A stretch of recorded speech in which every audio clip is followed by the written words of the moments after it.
সময়টা একদমই অনুকূলে নেই ভারতের। একদিকে প্রতিবেশী দেশগুলোর সঙ্গে বাড়ছে বৈরিতা, অন্যদিকে করোনা থাবা বসাচ্ছে ভারতে।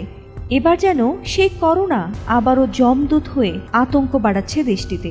এমনকি সেখানে কোভিড-19-এর মতো আবারও করোনা ওয়েভের আশঙ্কা করছেন বিশেষজ্ঞরা। ভারতে ফের বাড়তে শুরু করেছে প্রাণঘাতী করোনা ভাইরাসের সংক্রমণ।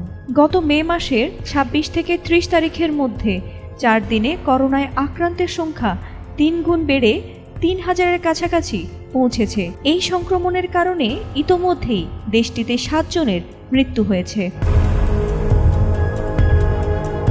শনিবার রাজধানী নয়াদিল্লিতে করোনা ভাইরাসে আরও ২ জনের মৃত্যু হয়েছে। জানুয়ারি থেকে মে পর্যন্ত নয়াদিল্লিতে ভাইরাসটিতে মোট ৩ জন মারা গেছেন। মন্ত্রণালয়ের করোনা পরিস্থিতি পর্যবেক্ষক বিষয়ক প্ল্যাটফর্ম কোভিড-19 ড্যাশবোর্ডে শনিবার এ তথ্য জানানো হয়েছে।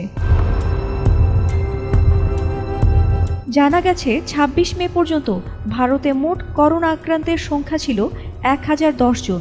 সেখানে ৩০ মে পর্যন্ত তা বেড়ে দাঁড়িয়েছে ২,৭১০ জনে।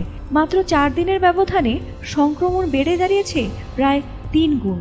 আক্রান্তদের মধ্যে কেরালায় ১,১৪৮ জন, মহারাষ্ট্রে ৪২৪ জন, দিল্লিতে ২৯৪ জন এবং গুজরাটে ২২৩ জন রয়েছে। পশ্চিমবঙ্গে আক্রান্তের সংখ্যা ১১৬ জন। ড্যাশবোর্ডের তথ্য অনুযায়ী চলতি বছরের শুরু থেকে ৩১ মে পর্যন্ত দিল্লিতে করোনায় সক্রিয় রোগীর সংখ্যা ৩৭৫ জন। শুক্রবারের পর থেকে নতুন করে ৮১ জন রোগী শনাক্ত হয়েছেন।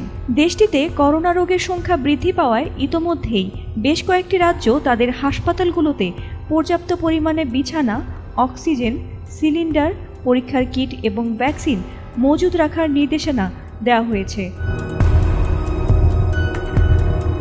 দেশটিতে করোনা সংক্রমণের জন্য অমিক্রন সংশ্লিষ্ট নতুন ধরনকে দায়ী করছে তারা। তবে ফের করোনার বিস্তারের বিষয়ে আতঙ্কের কিছু নেই বলেও মন্তব্য করেছেন ভারতের বিশেষজ্ঞরা। তবে বয়স্ক, প্রসূতি ও শিশুদের জনবহুল এলাকা এড়িয়ে চলতে বলা হয়েছে এবং মাস্ক পরার পরামর্শ দেওয়া হয়েছে।